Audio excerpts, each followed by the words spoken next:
Estamos con el doctor Rafael Velandia Montes, quien ha publicado recientemente su libro con el ILAE, La punitividad electoral en las políticas penales contemporáneas.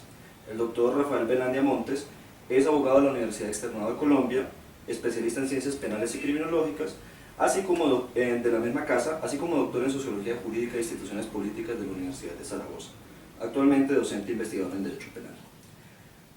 Rafael, para empezar a hablar de la investigación esta que ha publicado, ¿qué motivos lo llevaron a empezar a investigar, a indagar sobre este tipo de problemas? Bueno, buenos días, Ricardo. El motivo que me llevó a investigar sobre este tema fue debido a una estancia en la ciudad de Londres, en la cual tuve la oportunidad de advertir que se utilizaba el derecho penal para sancionar comportamientos que no pueden ser considerados de una manera distinta que de poca generación o de poca relevancia social. Específicamente en Inglaterra estaba criminalizada la conducta de dejar la basura, el cesto de la basura, sin que estuviera correctamente cerrado.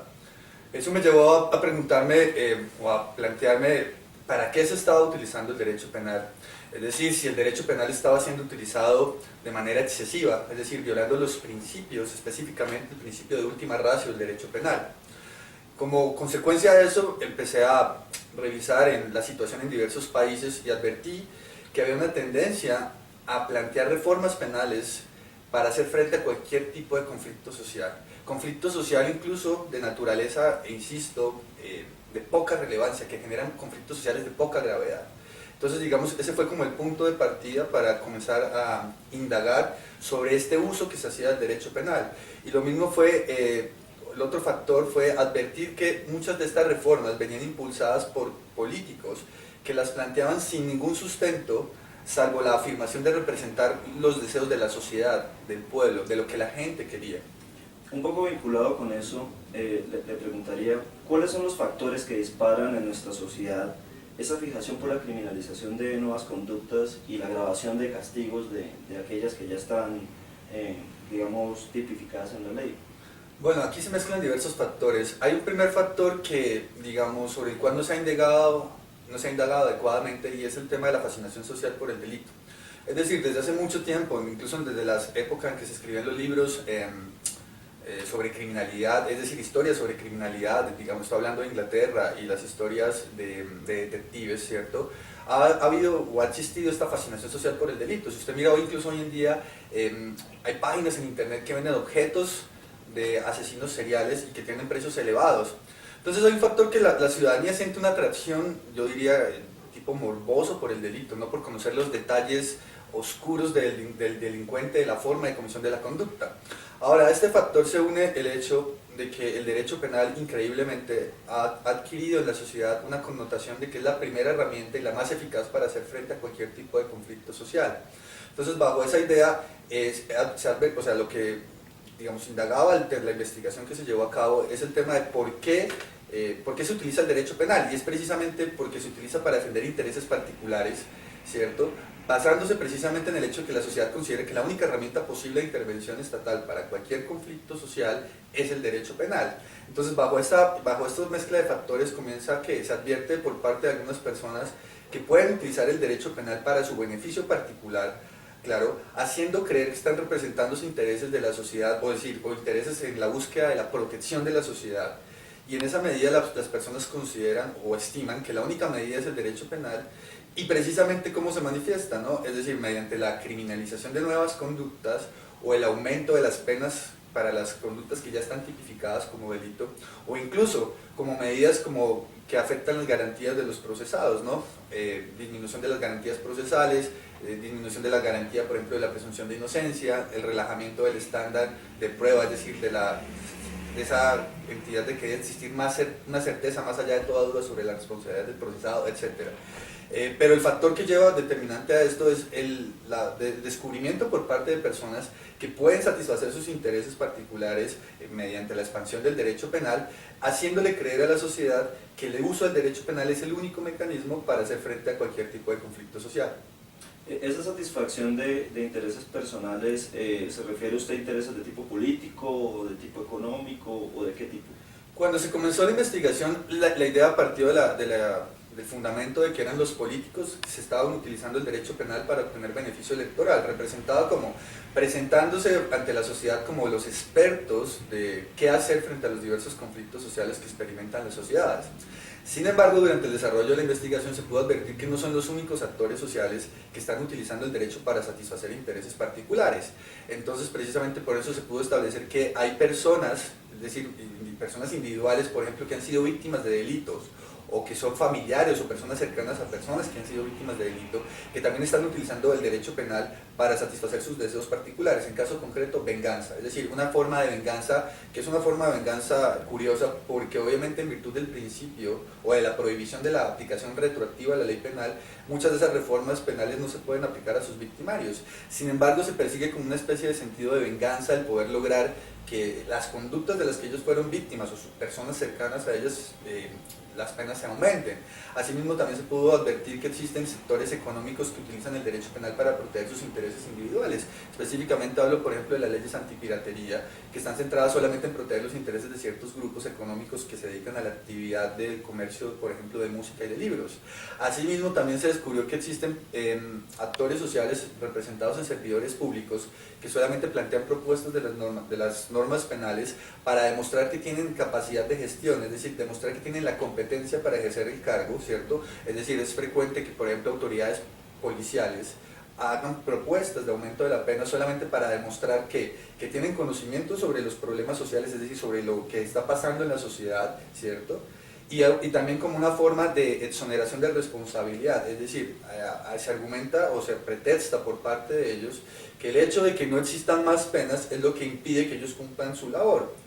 Y por último, también se identificó otra forma de este uso del derecho penal, es decir, que era la que originó el comienzo de la investigación, que era la de los políticos, ¿no? Personas que aspiran a ser elegidos en cargos de elección popular y precisamente mediante el planteamiento de estas propuestas buscan demostrar que son personas idóneas para el ejercicio de los cargos a los cuales aspiran ser elegidos. Muy interesante. Ahí yo le quería hacer una pregunta y es respecto al concepto de punitividad electoral. Se lo digo porque digamos, en el contexto académico e incluso en los medios de comunicación viene haciendo carrera un término que se ha acuñado como populismo punitivo.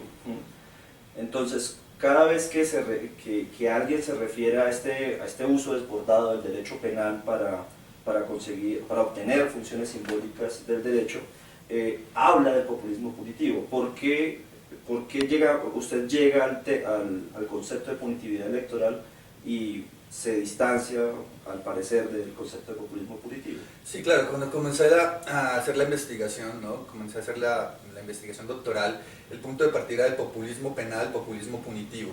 Si usted mira las múltiples denominaciones que se le han dado a este fenómeno social, se pueden encontrar más de 10 o 15 denominaciones.